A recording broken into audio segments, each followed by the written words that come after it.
हमने निर्णय किया है, जो कोई एक्सीडेंट हो जाता है, कोई टक्कर मार करके चला गया,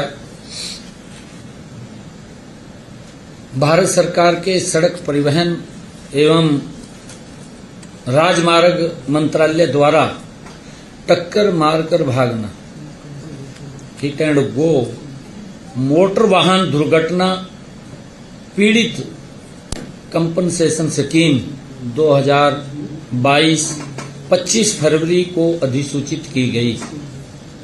हमने हरियाणा में भी भारत सरकार की इस योजना के तर्ज पर एक सरलीकृत योजना को लागू करने का निर्णय किया है। हरियाणा सरकार प्रदेश में यातायात दुर्घटना के पीड़ितों को मुआवजा देगी और निःशुल्क उपचार की भी सुविधा प्रदान करेगी। हमने इसको 112 के साथ जोड़ करके कोई एक्सीडेंट हो जाता है, किसी भी हॉस्पिटल के अंदर वो उसको पहुंचाएंगे। कई बार जब पेशेंट वहां जाता था, ये सोचते रहते थे कि इसका पैसा कौन देगा, कौन नहीं देगा। अगर किसी का दुर्घटनावश कोई दुर्घटना हो जाती है, एक्सीडेंट हो जाता है, तो उसको नियरेस्ट, चाहे वो प्राइवेट हॉस्पिटल है, चाहे वो सरकारी हॉस्पिटल है, उसको तुरंत वहां पहुंचाएंगे और उसका सारा खर्चा वो सरकार वहन करेगी। ये निर्णय हमने किया है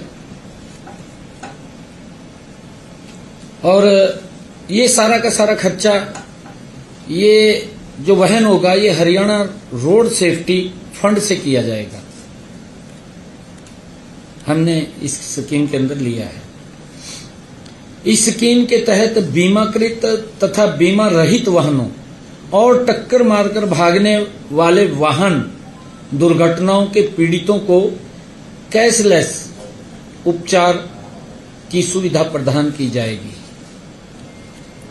इस स्कीम को सही ढंग से लागू करने के लिए स्थायी समिति का गठित करने का प्रावधान किया गया है। स्थायी समिति का एक गठन करने का प्रावधान इसके अंदर किया गया है। इस समिति में सड़क परिवहन और राजमार्ग मंत्रालय के अधिकारी तथा साधारण बीमा परिषद के प्रतिनिधि शामिल किए गए हैं। इसके अतिरिक्त इस स्कीम को जिला स्तर पर उचित रूप से लागू करने के लिए एक जिला स्तरीय कमेटी का भी गठन किया जाएगा। किसी भी आवेदक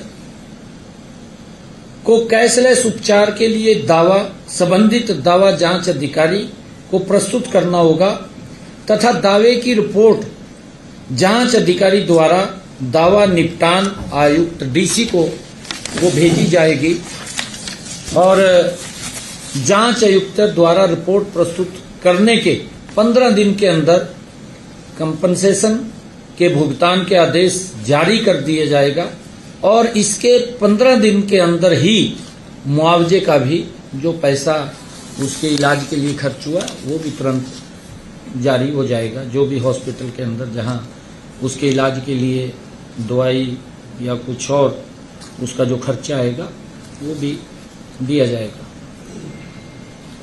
अगर दुर्घटना में पीड़ित की मृत्यु हो जाती है तो कंपनसेशन का भुगतान उसके परिजनों को किया जाएगा। घायल होने की अवस्था में पीड़ित को ही मुआवजा दिया जाएगा।